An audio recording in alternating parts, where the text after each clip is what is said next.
कर्जत तालुक्यातील वेणगाव येथे जन्मलेले नानासाहेब पेशवे दुसरे यांचे जन्मस्थळ पाहिले.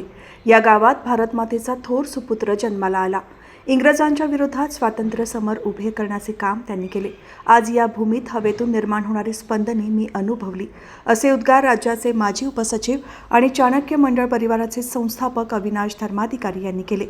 स्वातंत्र्य सेनानी नानासाहेब पेशवे स्मारक समिती आणि श्री शिवाजी रायगड स्मारक मंडळाच्या वतीने नानासाहेब पेशवे यांच्या द्विशताब्दी जयंती सोहळ्याचे आयोजन वेणगाव येथील श्री महालक्ष्मी मंदिराच्या प्रांगणात करण्यात आले होते. या सोहळ्याला आमदार प्रशांत ठाकूर, आमदार महेंद्र थोरवे, माजी आमदार सुरेश लाड, भाजपचे उत्तर रायगड जिल्हा अध्यक्ष अविनाश कोळी, भाई गायकर, रमेश मुंडे, नितीन कांदळगावकर, सुधीर थोरात, मोहन शेट्टे, पुष्कर पेशवे, भाजप तालुका अध्यक्ष राजेश भगत उपस्थित होते.